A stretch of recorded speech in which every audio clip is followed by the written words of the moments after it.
Skies tonight down to 23, mostly sunny, 50 the high for Friday.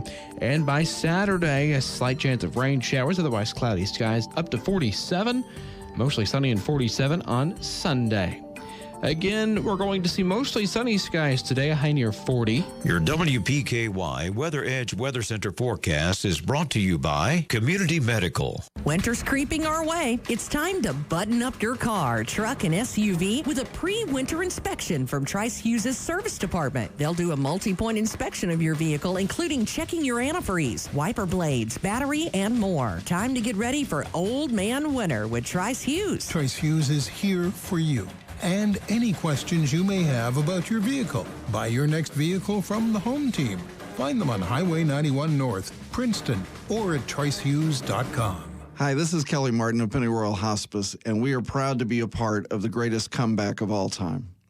Shop local. The Joshua Tree Boutique is participating in the Shop Small Win Big promotion with the Chamber of Commerce. Shop local businesses for your chance to win. Details on Facebook. Be sure to stop by the Joshua Tree for beautiful fashions perfect for the holidays. Whether it's something special to wear for you or a gift. How about some fur fun? Coats, wraps, gloves, hats, and of course, gift certificates. The Joshua Tree Boutique, 110 East Court Square in historic downtown Princeton. Hey guys, did you know that Tin Roof offers multiple ways to shop this season? That's right, we're open 6 days a week, 10 to 5 at both locations, and we also offer lots of convenient ways to shop privately. We offer early access shopping and an after-hours shopping experience where you can shop privately and by reservation only. In addition, we offer a personal shopping expert where they can shop with you via FaceTime or Messenger and have your gifts and goodies available for curbside pickup. We know that these are uncertain times, and Tin Roof would love to serve you. Contact us for more details. WPKY, YourSportsEdge.com, and Edge Media Group proudly offer Tiger Tales, a 2020 look back at the 2020 football season. I can't even talk right now. I'm so excited. Stop by any of these locations for your free copy. Clint's Body Shop, Health First Community Health Center, Planners Bank, First Southern National Bank, and Audubell Hearing Center. Keep up the good work. If you're a Caldwell County football fan, you'll love this collector's edition full of full-colored pictures, stats, and more. And the best part, it's absolutely free. You are so great. Thank you. Thanks to these additional community supporters, Caldwell County elected officials, McDonald's of Princeton, Caldwell Medical Center, and C3 Electric. Thank you. Caldwell County's Tiger Tales. Pick one up today from YourSportsEdge.com. And 1580 WPKY. WPKY. 103.3 WPKY.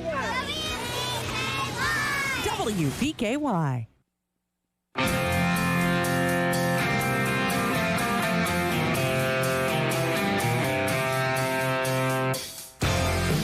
It's time for your SportsEdge.com Sideline Report with Todd Griffin.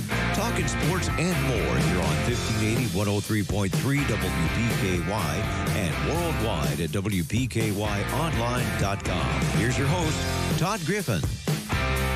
And good morning, everyone. The Sideline Report is on the air from 1035 West Main Street in Princeton, the WPKY studios, and we thank you for joining us this morning. Coming up on the show today, we've got Scott Brown in the studio with us. And Scott, first of all, Christmas time's coming up. How many times have you seen Christmas Vacation already this year? I've seen it a couple of times. We were kind of talking in the hallway yesterday that, and if I have to turn my man card in, I guess I'll turn it in. But, A Christmas Story used to be my favorite movie until TBS ruined it by showing it all the time. For 24 hours straight. Right, and so I've become a fan of the Home Alone movies at Christmas time. Yeah. I always watch them. I think they're funny. They're still funny. Now once you get past 2, they're not as funny. But with the main characters, I've just always become a Home Alone fan. But yes, Christmas Vacation, I actually went to the movie theater to see that one. And back when you could. And yeah, that one's pretty funny as well. A Christmas Story is always one of my favorites, and I actually went to the movie theater to see that one. Really? In Hopkinsville. Wow. Yes, it came out, and it was not a big movie hit when it came out. I mean, it just developed a cult following through the years. But yes, I can remember going to the movie theater and seeing that one. Well, Christmas Vacation's kind of the same way, though. I mean, it wasn't a big blockbuster movie hit, at the theaters, but over the years, it just keeps picking up steam. Yes. It's hard to. It's one of those movies, if you ever turn it on, you're going to sit there and watch the thing because you can't turn it off. It's a stop and drop. That's right. You stop on the station and drop your remote. You end up watching the whole thing. It's kind of like Shawshank Redemption. You just kind of, okay, all right. So you just kind of stop and drop. But yeah, there's several good Christmas movies out. Christmas movies are like Christmas songs. There are a few really good Christmas songs. And then there's some of these other things that people do. Hey, let's do a Christmas song. And you hear it, it's like, oh, why do they do that? And so Christmas movies are kind of the same way. It's like, oh, that's not a real good Christmas movie. Again, Scott Brown of YourSportsEdge.com and WKDZ Radio is in the studio with us this morning. We are going to talk some sports besides the movies, but, who knows? We might get back into the whole Christmas thing again. So you never know.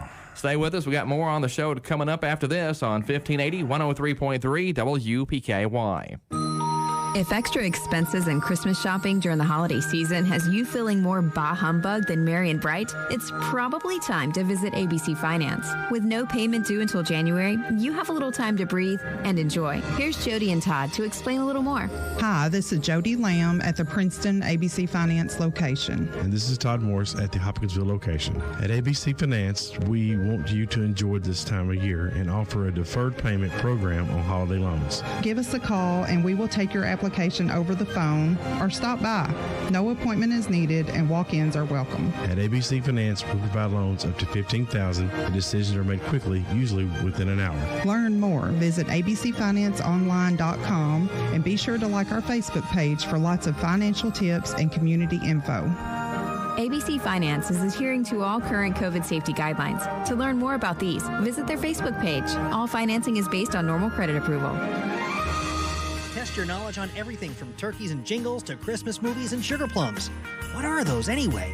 It's time to play our holiday quizzes brought to you by Safe Construction in Hopkinsville. Why do it, you ask? Because it's plain old good fun. And don't we all need a little of that after a year like this? Play holiday quizzes at WPKYonline.com and click on contests. A new quiz is loaded every few days. Your local McDonald's wants you to know that they're ready to serve you for breakfast, lunch, and dinner. They've always had their drive-thru, and now they're offering curbside pickup service as well. To avoid the wait in the drive-thru, you can download the McDonald's app and try curbside pickup. They appreciate your patience and understanding during this time. We are all having to adjust to this new way of life. It's temporary, but in the meantime, enjoy breakfast, lunch, or dinner at your local McDonald's. Is he loading his sleigh? Is he making toys? Is he coming soon? Real soon. Santa sleigh stops are making their way across our community. Don't miss a chance to shop local and save 50% off retail in the Loyal Listener Big Deals store. While supplies last, you get your big deal today from Yamato. Click on Loyal Listener Big Deals at WPKYonline.com.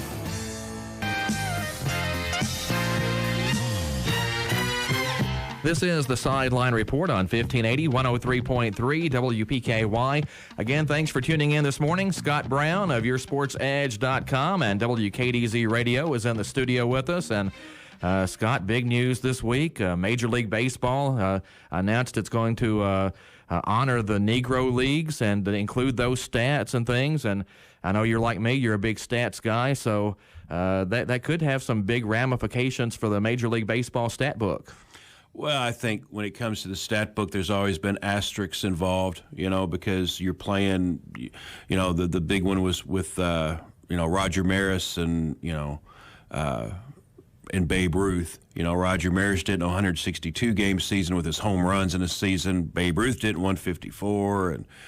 And this past year you had records maybe set or not set because of a reduced season because of COVID-19. There's always asterisks in the record book, and so, and I don't mean that in a bad way. I'm just saying it's I think it's great it's being recognized. I mean, because there's some really good records, some really good ball players. So I think it's good. I think it sheds light on the history. I hope it promotes the history of the Negro Leagues as well. I think I saw somewhere there were 37 Hall of Famers who played in the Negro Leagues at some point. And, of course, the argument all along for inclusion was that the Federal League was included in as a major league, and I'm using air quotes for everybody who can't see, but it was a major league, and it only lasted, 2 years, like 19, 14, and 15. And then you've got the Negro Leagues that had years and years and just some of the top players to ever play the game. So this kind of rights a wrong, but at the same time, it brings up some interesting scenarios as far as, again, back to the numbers, and we're numbers guys. Right. It kind of brings up like Josh Gibson. Did you see the Twitter post the other day? It gave you 4 choices.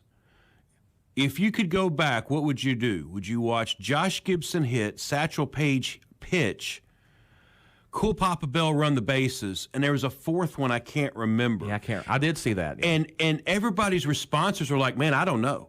I mean, that's just, it's almost like, would you rather see Mark McGwire hit? Would you rather see Greg Maddux pitch? Would you rather want to see Ricky Coleman or Ricky Henderson steal a base?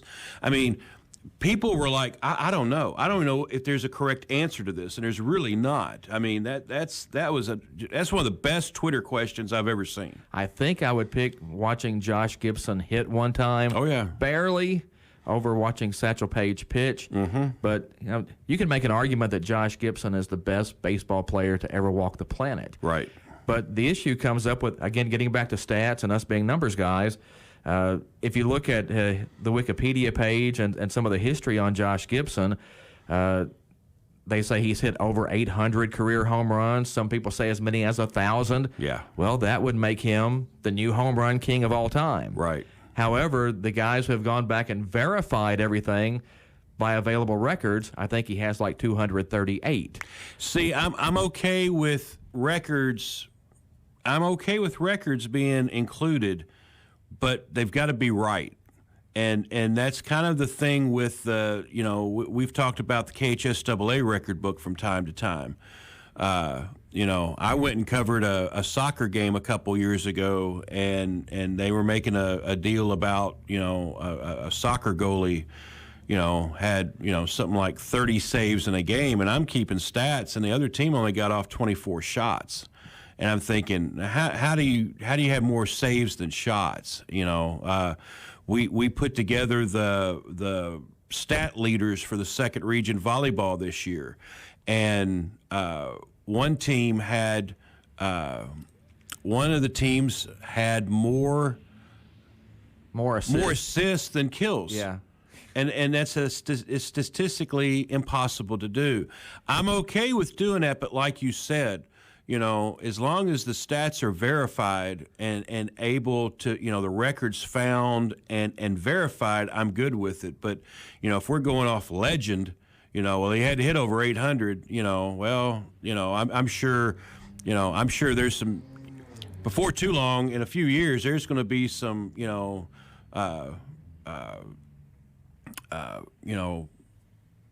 Michael Freilich's 70-point ball games. He couldn't miss that night. He had 23s. I was there.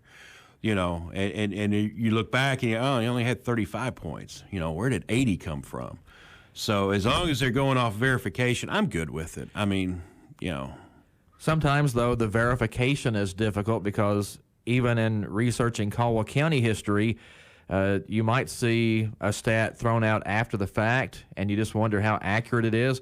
And then you're like, hey, it was in the newspaper, it must be accurate. And you're like, well, yes, but if somebody's recounting something that happened 15 years ago and they say, so-and-so ran 98 yards for a touchdown, well, maybe it was a long touchdown run that was 70 yards, and like you say, through myth and lore became 98 yards. Well, that's not exactly a record. It was a nice play. If you know Marty Jaggers will tell you he owns every single football record at Trigg County, every single one. And so there was an interception record that was brought up a couple years ago. And I told Marty, because like you do Caldwell County history, I do Trigg County history and have researched every Trigg County football game, and said if you could bring me proof that you had 18 interceptions in your career, I will put your name in the book. I've not come across that. I'm not saying you're wrong, and I'm not calling you a liar. I have not come across that information. Lo and behold, he produced a newspaper article where he signed to go to Western that said that he had 18 interceptions in his career. And I said, okay, I will now submit that and put that in. But now, if that's the only one he's been able to provide verification on everything, no, Marty, no, you didn't, throw for 9 touchdowns in a game, or, you didn't throw for 750 yards. It seemed like it at the time, but no, you didn't. So, but yeah, there's been some, and I joke, me and Marty joke back and forth all the time about stuff like that. But, there's some that you have to say, if you can show me proof, I'll put you in. But, you're going off of legend. I remember that night I was here and he did it. My dad went to South Christian High School and told me about the time they scored 130 points on somebody.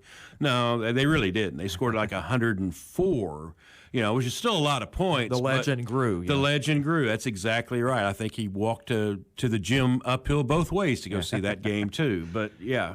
But it's always a challenge because here, for the longest time, there were 2 newspapers, and the stats in both papers didn't always agree.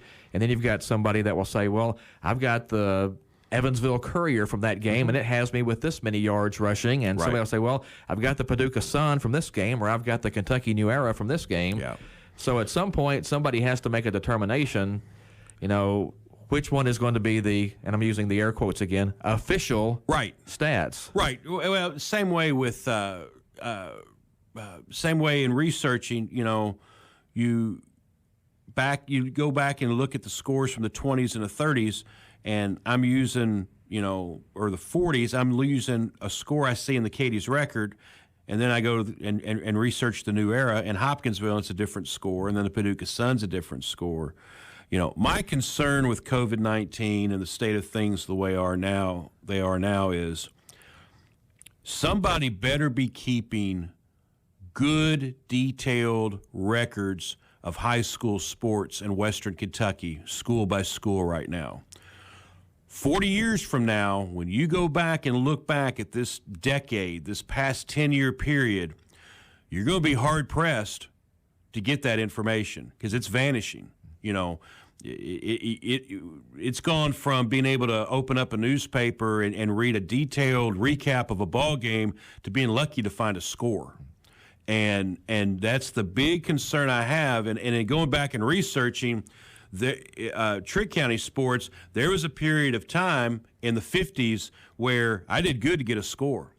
I didn't find out who scored every touchdown. I just did good to find a score. And those are the frustrating parts. And we're at that point now. People are going to look back at the late 2010s and right now, and they're going to say, wow, did they even play football? Did they call it play basketball? Did Trigg play this?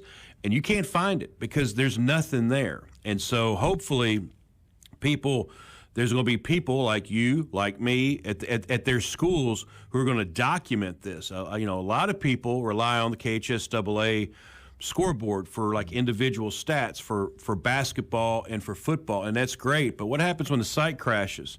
There was a fantastic Louisville football history website. It had every game every Louisville team had played in terms of the score, and it also had their school records or whatever. Guy died. Guess what? The domain went down because he was dead. So all that information was that information. You can do some digging and find it. There are ways to find it because it was on the internet once. If it's on the internet once, it's on the internet forever. But it's not as simple as clicking. It takes you a while to get there, and it's not all updated. It's only updated to the point where he stopped, updating that part. So that's a concern of mine as a historian. You're a historian, and I'm a historian. We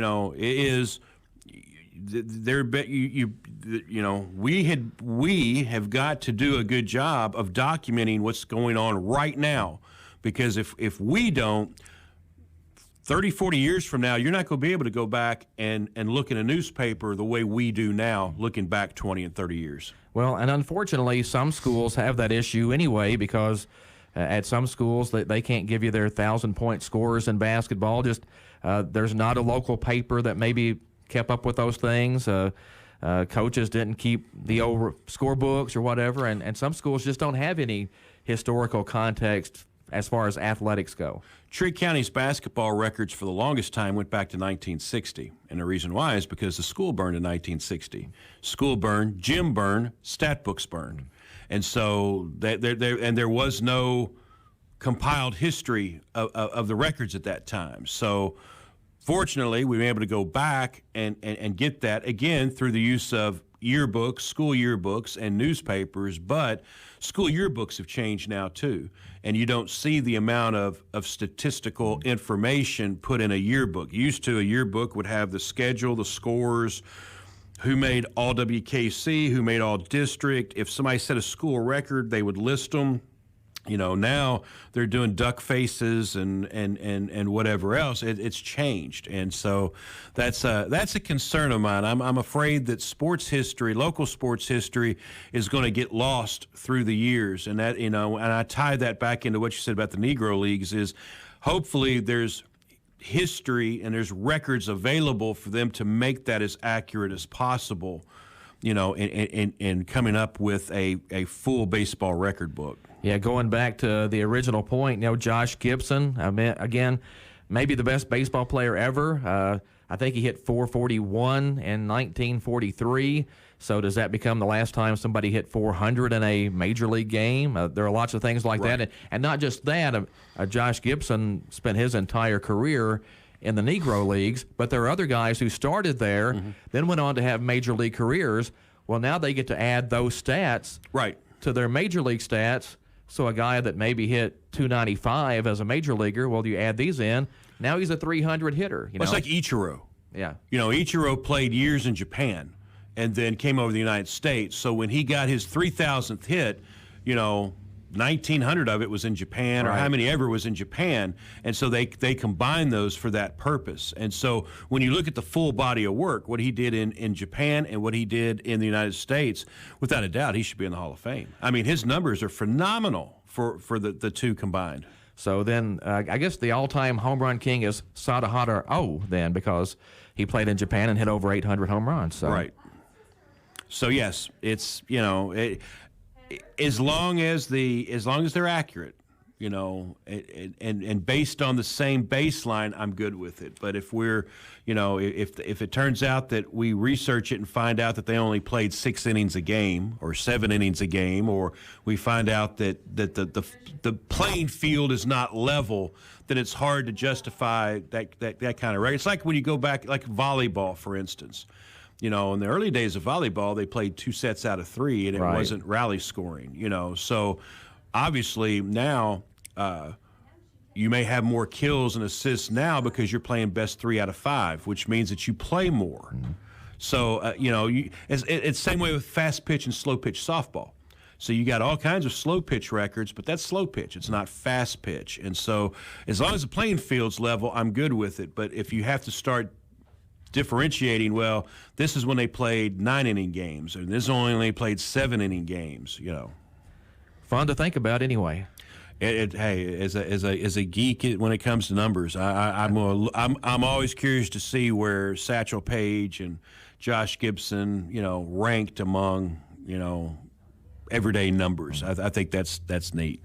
Talking with Scott Brown this morning. Need to get to a break here on the show. We'll be back with more of the Sideline Report after this on 1580, 103.3 WPKY. Your WPKY Weather Edge Weather Center forecast is brought to you by Brantley Furniture.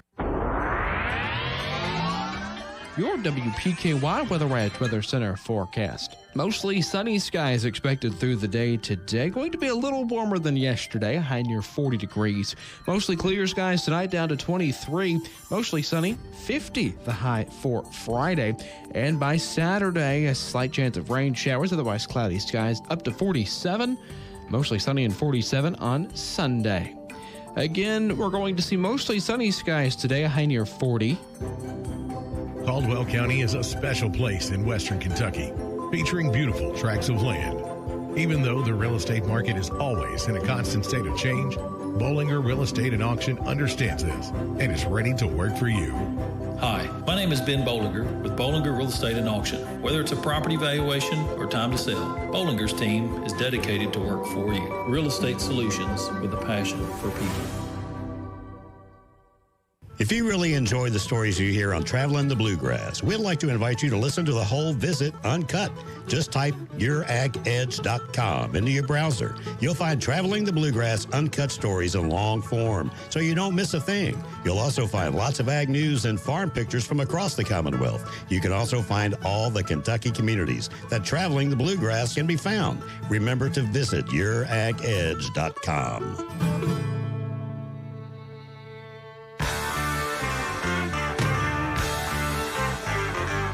Back on the Sideline Report with a little Charlie Daniels band right there bringing us back, Scott. And Scott Brown with us on the Sideline Report this morning here on WPKY. Thanks for joining us, everybody. I want to talk a little football. Football, the last high school fall sport still going with the championships coming up this weekend. And Scott, to me, the best thing about fall sports is we got them in. We did. For the most part, everything went off, the way it should have, and I've said this all along. If you know me, you've heard me say this before, but I think this year really kind of shined a light on it. The work that athletic directors do, and without the proper compensation. And by golly, this year if every school got their money's worth and then some from the job that coaches and athletic directors have done this year, just to set the protocol in motion, to make sure that everybody's going by it, and to make sure that you get a season, especially an indoor season, and then also a football season as well, to get any season off. It's just been phenomenal. And I think if nothing else, you should take a step back and be thankful that we were able to get it in. Unlike Illinois, that's pushed everything back to the spring, and now they're going to play everything at one time. And if you are a 2 or even a 3-sport athlete, or in Tate Van Hooser's case, a 7-sport athlete, you got to choose, and you can't do it. Or you got to get creative, and I'm gonna play this sport on a Monday, and I'm gonna play this sport on a Thursday, and I'm gonna play this sport on a Saturday, and so. Wouldn't that increase your risk of catching, a virus? Kudos to the state. I think Julian Tackett gets a lot of flack for a lot of things. I think he's done a remarkable job in setting everything in motion, as well as his staff. A lot of people don't know this, but every sport is assigned an assistant commissioner. And so the assistant commissioners kind of oversee the sport, and then Julian Tackett oversees them, although he's got his hand way deep in the football cookie jar because that's his sport. But, just a phenomenal job. When you look at what, compared to other states, is Kentucky the best? No, it's not. But by golly, they're in the top. I would put them in the top 5 nationwide from what I've read about what's happened with other sports and things going on.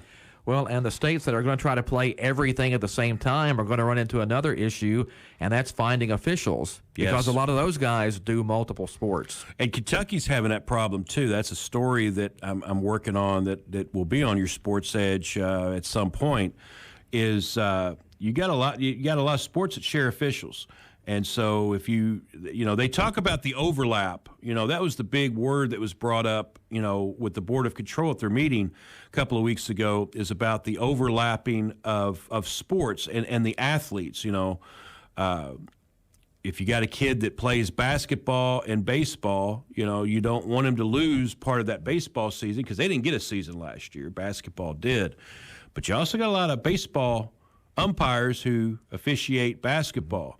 And KHSAA requires that every track meet have a registered official at that meet, whether it's 2 schools running or 22 schools running. You have to have a registered official there. Well, if everybody holds the same meet on a Saturday, that kind of makes it tough to. That's one of the reasons why in cross country you see one site host 2 or 3 region meets, because the same officials can work those. And it's the same way kind of with track. You see them hold it at one site over a 2 or 3 day period, so that way the same officials can work it. And it's the same way with other sports that have to share it as well. So the overlapping is not just for players, it's also for officials. We're going to see some of that coming up in the spring. Basketball season, I think the district and regional tournaments are probably going to be played about the same time tennis and baseball and softball are getting their seasons going. And really that's how it's been done in the past with the early start to baseball. And I've never been a fan of the early start when they started it back in early March. That's some of the most miserable sports to watch. There's nothing more miserable than golf in the rain, and there's nothing more miserable than baseball and softball in early to mid-March, and it's 42 degrees at game time. Football, you expect it. Everybody, well, football, we play. You're right, you do, but you expect that. That's you don't expect baseball and softball to be played in 42-degree weather, especially when you try and hit an inside fastball and it hits off the hands and you look like Bugs Bunny rattling from head to toe on what it feels like to, have that happen in the spring. So, used to, baseball and softball began the week before spring break, which was late March, and then that gave you a chance to get a few games in and then do whatever you need to do over spring break. If you want to talk about overlap, I think it'd be nice to be able to push that back a little bit.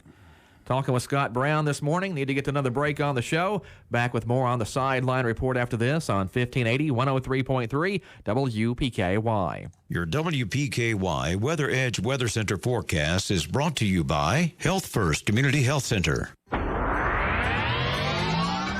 Your WPKY Weather Edge Weather Center forecast. Mostly sunny skies expected through the day today. Going to be a little warmer than yesterday, high near 40 degrees. Mostly clear skies tonight down to 23. Mostly sunny, 50 the high for Friday. And by Saturday, a slight chance of rain showers, otherwise cloudy skies up to 47. Mostly sunny and 47 on Sunday. Again, we're going to see mostly sunny skies today, a high near 40. Trice Hughes wants your vehicle to last as long as possible. It's getting cooler, and that brings on the yellow light on your dash. Tire pressure. When the temperature drops, so does your tire pressure. This can cause the warning. Stop by Trice Hughes, and they'll check your tires and get rid of that stubborn light. Trice Hughes is here for you and any questions you may have about your vehicle. Buy your next vehicle from the home team. Find them on Highway 91 North, Princeton, or at tricehughes.com. The Caldwell County Chamber encourages you to shop local this holiday season. They're raffling off a grand prize, $1,000 Chamber gift card. Plus hundreds of dollars in Chamber gift cards throughout the week. Send a photo of your local receipt with your name and phone number to chamberpromotion@gmail.com. You'll receive one entry per every $10 you spend locally. Thank you for using your dollars to support our Caldwell Chamber business members. Happy holidays from our family. Win big when you shop small this Christmas. At Christmas time, as we gather around the dinner table with family and friends, there's nothing better than knowing your meal is mouth-watering.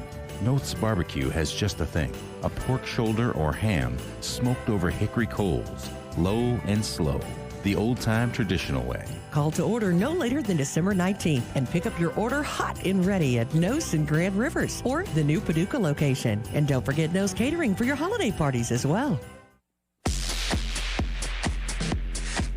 Welcome back to the Sideline Report here on 1580 103.3 WPKY, Princeton, Kentucky.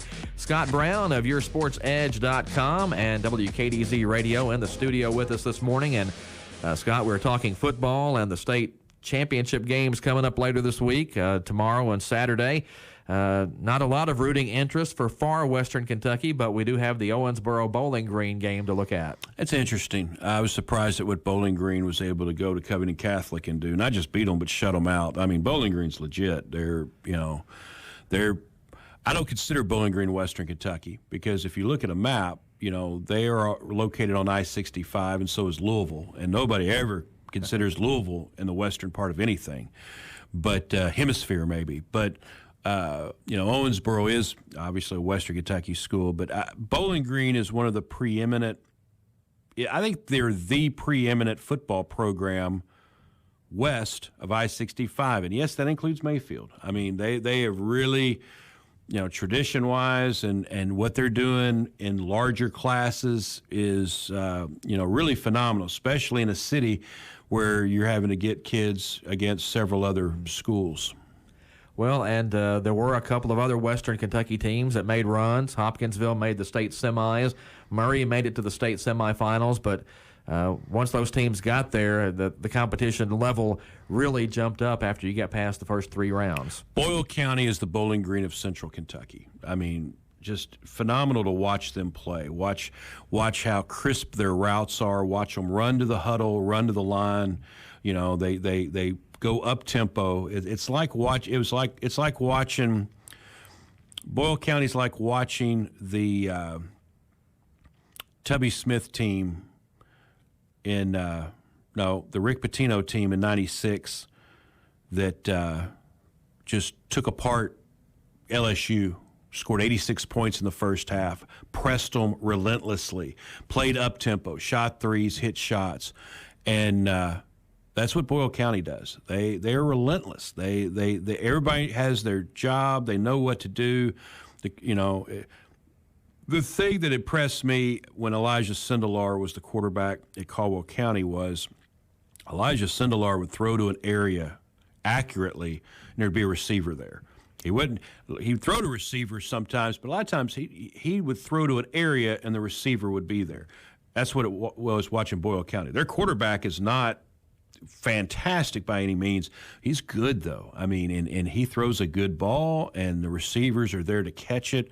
It was a clinic. It really was. I saw that game in person and came away impressed. I mean, I know about Boyle County's tradition and whatever else, but I came away impressed with them. And then Hoptown just ran into a buzzsaw, and it snowballed. And once it snowballed, some teams can fight through that and whatever else. And Hoptown couldn't the other night. And so once it snowballed, it was out of control. It was like a 18-wheeler going down Monte Eagle Hill, and you're looking for the sand ramp, and Hoptown couldn't find the sand ramp.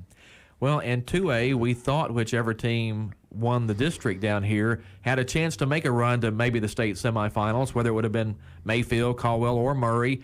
Murray took advantage of all that, got a couple of close wins, and beat Owensboro Catholic and got to the state semifinals. But that Lexington Christian team that they lost to, really good team, and most of their main players are juniors, unfortunately, for the rest of the state. So they'll probably be back again, but that game, I watched it online, and Murray turned the ball over twice inside the first minute, so they're down 13-0 before the game's really even going. Kind of like the Caldwell County game with Hoptown this year. Yeah, it was 20-0 before Caldwell ran an offensive play. Right, so. and it's hard to dig out of that kind of hole.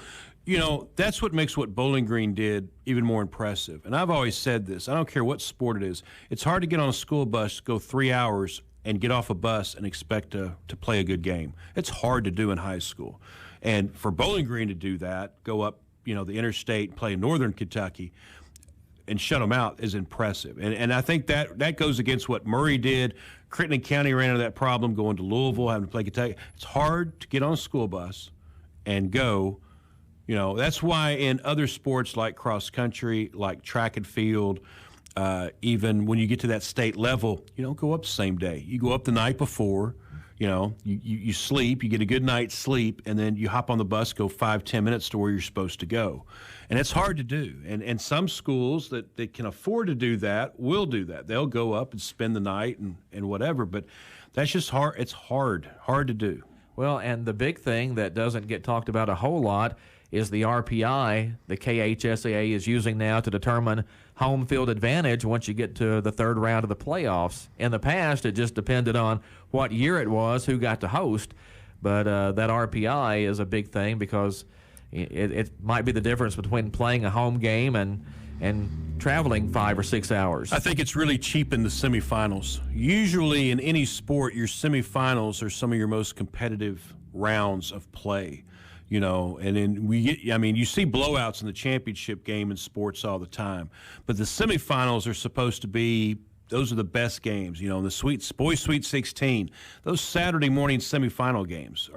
You hear more people talk about the Saturday morning semifinal games sometimes than you do the Saturday night championship. And you look at Class 6A, 49-6 and 31-0 were the final scores in that one. In Class 1A, it was 27-7 and 21-7. That was fairly close, but 2A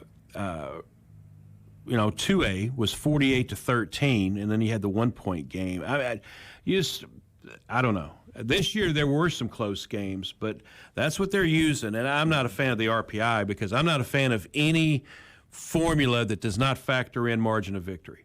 At least to a point. You might say anything over 28 points or 30 points doesn't add, but you've got to make a differential there somewhere. When you tell me that a Mayfield win over Bowling Green counts the same as a Mayfield win over Fulton County, no, that's not right. And I know why they don't want to do margin of victory as a component, because then they're afraid that you'll get teams run up the score in order to improve their RPI. But at the same time, Caldwell County ran into this. You also had teams that don't want to schedule or they want to drop games. They won't play you because they don't want to hurt their RPI. And so what's the difference? Yeah. We call that the Hancock County rule. Yes. The Caldwell thought they had a game with Hancock County, and the coach backed out because he didn't want to hurt his undefeated season, even though they lost the next week to LaRue County, and didn't want to mess up his RPI. But having watched Hancock play in person, from a Hancock County standpoint, not playing that game, not playing Caldwell County was probably smart on Hancock County's end. Well, and back to the RPI, though, that's so close when you get down to determining some of these playoff games and home field advantage. Crittenden County, as a matter of fact, was a 2-point conversion away from hosting I guess, the regional championship round, and instead had to go to Louisville to Kentucky Country Day. Right. And it was interesting because I think it was Louisville, Holy Cross, and Bethlehem were playing, and if Holy Cross lost, then Crittenden would have hosted the next round. That game went to overtime. Bethlehem tried to run a 2-point play to win the thing. Got stopped. Had they converted, Crittenden County's at home the next week. They were stopped by Holy Cross, and that changed the whole matchups for the following week. Right. It also makes it hard to scout, even though now you could do it on film. But still, I mean, they didn't know who they were going to play until the next night. Because that game was played on a Saturday.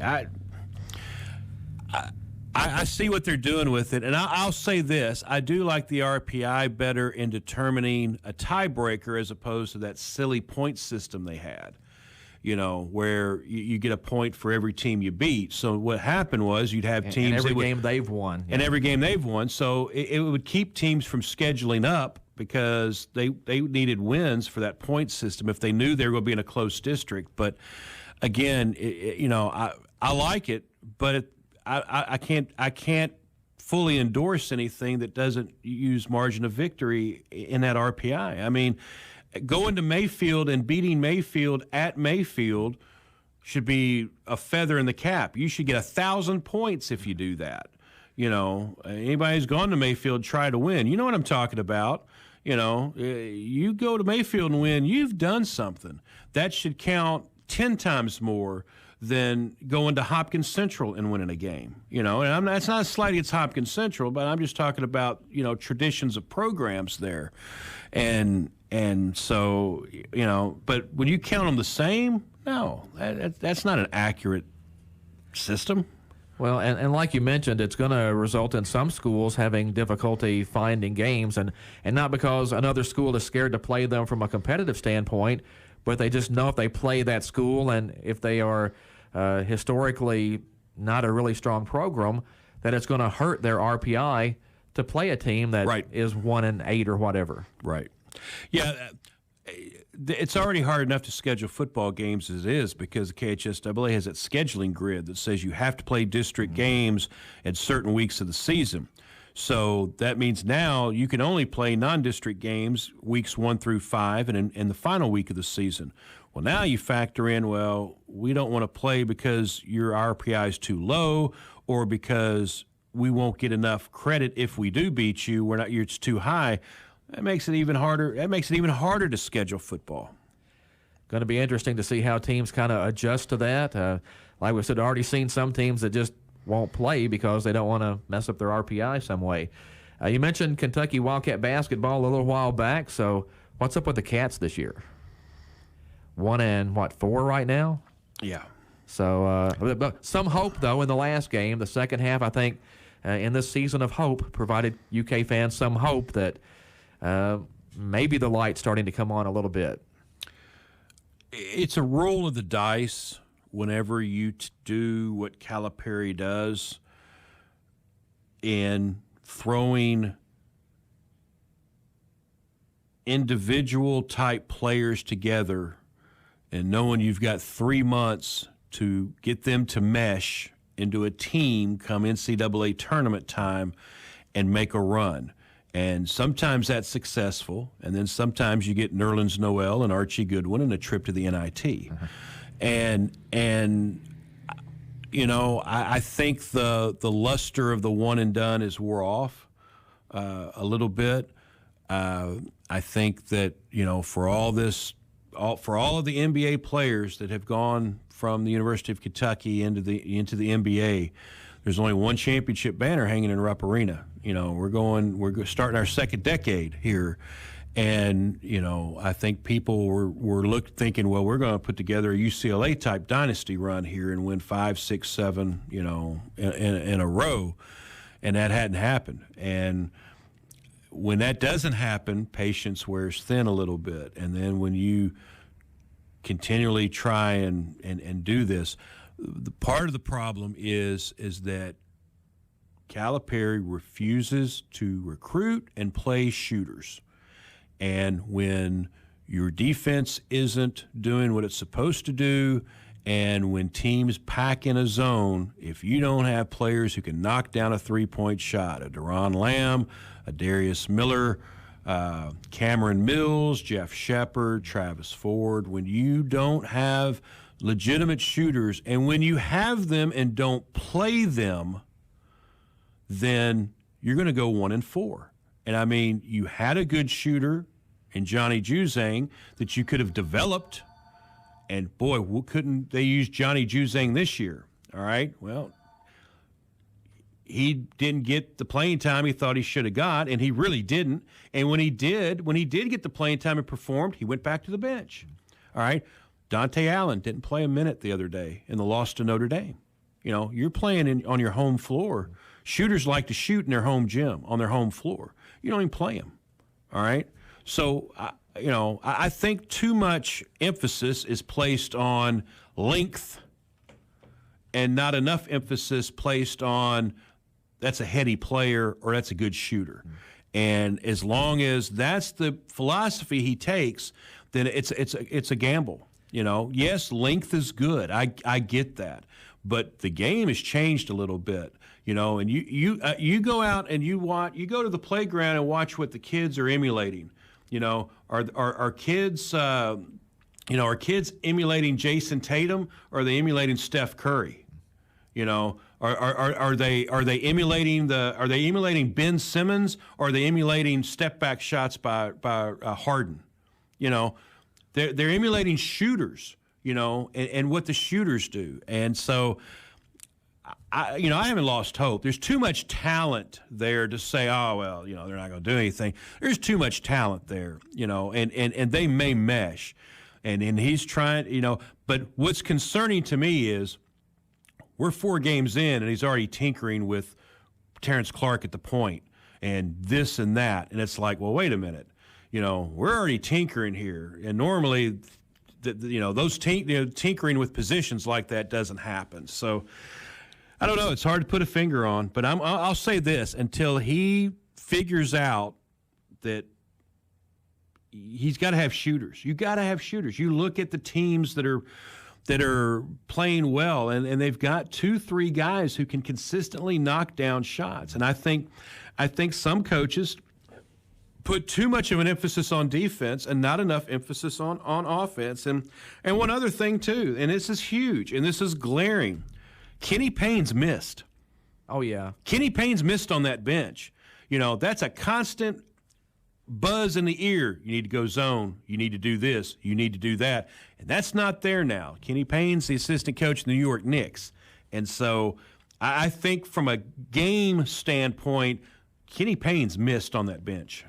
Talking basketball, we've got high school basketball coming up starting January, the first week of January, and our previews are coming up at yoursportsedge.com. So it's been a bit of a challenge this year from a coverage standpoint because we didn't really know when the season was going to start, but now that we kind of have a start date, we'll be rolling out previews shortly. Well, we were ready to release previews, and then the shutdown happened, so we had to throw the brakes on and say, let's just hold off and put the previews out a little closer to the start of the season so people don't forget about it. But, yeah, it's always one of the – it's always – basketball and football preview time are always an exciting time of the season, and so – you know, coaches, the response rate from the coaches has been great, and so we'll start rolling those out next week. And once again this year, previewing the entire second region, so you kind of get an idea, and it'll be accurate, you know, with you know the latest information. Unfortunately, especially the first region, you know, you've had injuries take out the top players, you know, over there, and so you kind of get. Plus, you find out too who's coming out and playing after football. That's always a big thing. Is, you know, we expected so and so to come out after football, and he decided not to, and that alters. Or you may get a kid, hey, he's going to come. Tate Van Hooser is going to come out and play, you know, and nobody expected that maybe a month ago, and so. So that's where holding off and waiting a few weeks, it makes these previews a lot more accurate and kind of gives you a good roadmap going into the season. So check yoursportsedge.com for basketball previews, and we've got 3 Caldwell interviews up yesterday and some pictures from boys basketball practice. So always be sure and check yoursportsedge.com. Lots of stuff going up every day. You'll never know what we're going to have up there, so just take a look. Emma Talley's story. Emma's playing down in Naples, Florida today. We'll tee off a little bit later on this morning. Actually, probably, 20 minutes from now, maybe, right. 15 minutes. So lots of sports going on, and Your Sports Edge has it covered. Yes, always sports going on. So, I mean, that's one thing. Even during COVID and a shutdown, there's always some sports going on. There's always some news happening that warrants being put up on the site. So it's really going to ramp up, though, coming up starting after the first of the year. Scott, I appreciate you making the trip over this morning and being on the show with us. Always a pleasure. I appreciate it. That's Scott Brown of YourSportsEdge.com and WKDZ Radio. This is Todd Griffin of YourSportsEdge.com and WPKY Radio. Thanks a lot for being with us this morning on the Sideline Report here on 1580 103.3 WPKY. You're listening to the voice of Caldwell County, 1580 103.3 WPKY Princeton, an Edge Media Group station. News. I'm Chris Foster. As another 885,000 Americans file new unemployment claims, a coronavirus financial relief deal that's said to be close but not done yet is expected to include another round of stimulus checks. They won't be